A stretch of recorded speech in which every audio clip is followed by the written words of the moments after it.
నుంచి ఉంటున్నారు ఇక్కడ హైదరాబాద్ లో? 2 years అవుతుంది. 2 years అవుతుంది. ఓకే. ఇక్కడ ఉండేది ఇక్కడ హాస్టలేనా? 1 year వరకు క్యాంపస్ లోనే ఉండే, ఇంకా 1 year తర్వాత జాబ్ పర్పస్ గా బయట ఉంది. ఓకే. హైదరాబాద్ హాస్టల్ ఫుడ్ ఎలా ఉంటుంది? తెలుసు కదా బ్రో, అందరికి తెలిసిన మ్యాటరే. నార్మల్ అంత మనం హోమ్లీ ఫుడ్ అంటారు కానీ మరి హోమ్ లో చేసినంత ఉండదు. మనం అంటే 5 members to 2 members ఉంటాం కాబట్టి కమ్మగా వండుకుంటాం. అంతమందికి కమ్మ అంటే పాసిబుల్ అయ్యే మ్యాటర్ కూడా కాదు, అది ఎవరి వల్ల కూడా కాదు. ఇప్పుడు హాస్టల్ విషయానికి వచ్చేటప్పటికి అంటే మీకు ఎలా అనిపిస్తుంది? ప్రతి దిక్కున కూడా హోమ్ మేడ్ అని అంటే నీట్నెస్ చాలా బాగుంటుందని విన్నా, అదంటే మీ ఒపీనియన్ ఏంటి?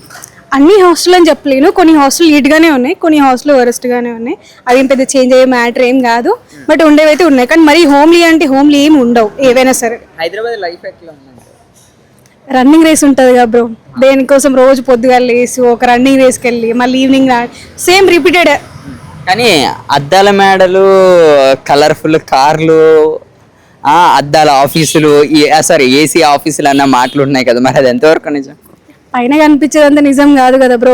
పైన అంతా కనిపించడానికి బాగుంటది, కానీ లోపల ఎవడు పడే తిప్పలు వాడే పడుతుంటాడు. మీరు 2 years అన్నారు కదా, ఇప్పుడు డిగ్రీ బీటెక్ కంప్లీట్ అయిపోయిన వాళ్ళందరూ కూడా హైదరాబాద్ వచ్చేస్తున్నారు. లైక్ అంటే వాళ్ళ జాబ్ పర్పస్ అవ్వచ్చు. లైక్ వాళ్ళకి మీరు ఇచ్చే సజెషన్ ఏంటంటే రమ్మంటారా, వస్తే మంచిదా కాదు? వస్తే మంచిదే. కెరీర్ ఉందంటే మనం చూస్ చేసుకునే పాత్ బెటరే ఉంటుంది కాబట్టి చూస్ చేసుకోవచ్చు, నో ఇష్యూస్. దానివల్ల రావద్దని ఎవరేం చెప్పలేము. అక్కడే స్టక్ అవ్వడం కంటే ఏదో ఒక ఇంప్రూవ్మెంట్ ఉండడం బెటరే కదా. సో రమ్మనే చెప్తా. మనకి పర్పస్ ఉంది, కెరీర్ ఉందంటే ఖచ్చితంగా చూస్ చేసుకోవాల్సిందే కదా.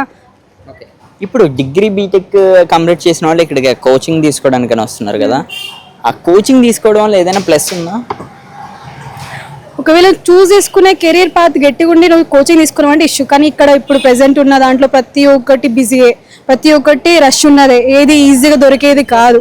సో దాని మీద మనకు కొంచెం పట్టు అనేది ఉందనుకోండి, ఈజీగా గెలుచుకోవచ్చు. కోచింగ్ సెంటర్లు అంటారా, స్టూడెంట్స్ అంటారు, ప్రతి ఒక్క కోచింగ్ సెంటర్లో నెంబర్ ఆఫ్ మెంబర్స్ ఉన్నారు. నెంబర్ ఆఫ్ మెంబర్స్ అదే కోచింగ్ తీసుకుంటున్నారు, అదే ట్రైనింగ్ తీసుకుంటున్నారు. సో మన దగ్గర స్కిల్స్ ఉన్నాయంటే మనం గెలుచుకోవచ్చు. ఓకే. ఇక్కడ జాబ్స్ లో చాలా మంది సాఫ్ట్వేర్ జాబ్స్ ఉన్నాయి కదా, అంటే ఈ మధ్యన ఏఐ అంటే ఆర్టిఫిషియల్ ఇంటెలిజెంట్ రాగా వచ్చిన కాడ నుంచి చాలా కంపెనీస్ ఇంటికి వచ్చేస్తున్నారు, మెయిన్గా చాలా మంది మెంబర్స్ ఎంప్లాయీస్ అందరూ కూడా. లైక్ అంటే ఇప్పుడు అది చూస్తుంటే ఏమైనా భయం వేస్తుందా మీకు? భయం ఏం లేదు, అంటే నేను ఆ బ్యాంకింగ్ సెక్టర్ కాబట్టి నాకేం భయం లేదు, ఎందుకంటే అది ఉంటుంది కాబట్టి ఏతో పని అయ్యేది కాదు. కానీ ఇప్పుడు ఏ జనరేషన్లో ఉన్న ప్రతి ఒక్కరు కూడా ఆ జాబ్స్ వాళ్ళే వదిలేసి ఫార్మింగ్ లేదంటే అదర్ బిజినెస్ చూసుకుంటారు. మనం పుట్టికతో మన పేరెంట్స్ ఏమి ఏ జనరేషన్లో పుట్టిన వాళ్ళు కాదు, ఏ జాబులు చేసిన వాళ్ళు ఏం కాదు కదా. వాళ్ళు కూడా ఎడ్యుకేషన్ లేకుండానే ఫార్మింగ్ ఇంకేదో అదర్ బిజినెస్తో కూడా లీడ్ చేసిన వాళ్ళు ఉన్నారు.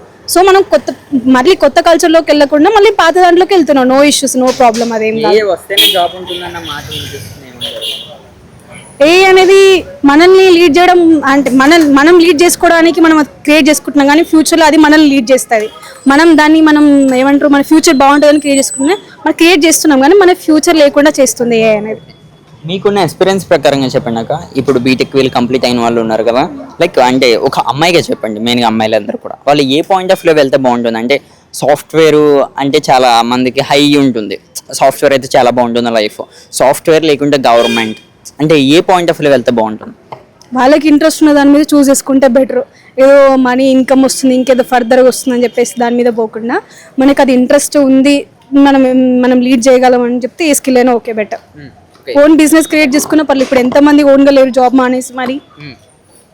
ఇక్కడున్న ప్రస్తుతానికి హైదరాబాద్లో ఉన్న సిచ్యువేషన్స్ చూస్తుంటే అంటే బయట చాలా మంది చాలా తప్ప వేరే విధంగా మాట్లాడుతున్నారు. అంటే అమ్మాయిల విషయంలో ఎలా ఉంది అంటే ఇక్కడ సెక్యూరిటీ అవ్వచ్చు కానీ ఇవన్నీ?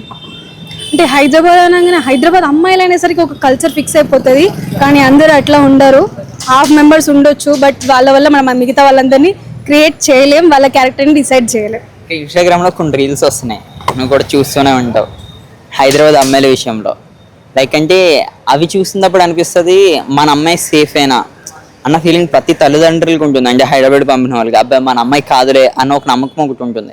అది ఇక్కడికి వచ్చిన తర్వాత తీస్తున్నారు ఆ నమ్మకాన్ని అమ్మాయిలు అంటే ఏమంటే చెప్పలేము, అది వాళ్ళకే వదిలేయాలి. ఎందుకంటే మనం ఒకరిని వాళ్ళని చూడగానే వాళ్ళని జడ్జ్ చేయలేము కదా. సరే పేరెంట్స్ కష్టం అదంతా చూసి పెరిగిన పిల్లలు అయితే సరే వేరే కల్చర్ వైపు వెళ్ళరేమో. ఇఫ్ వెళ్ళినా కానీ మనం వాళ్ళని ఏం మార్చలేము, మన మాటలతో వాళ్ళని ఏం మార్చలేము. వాళ్ళ లైఫ్ అది వాళ్ళు డిసైడ్ అయిపోయినా కాబట్టి వాళ్ళని ఏం మార్చడానికి కూడా ఉండదు.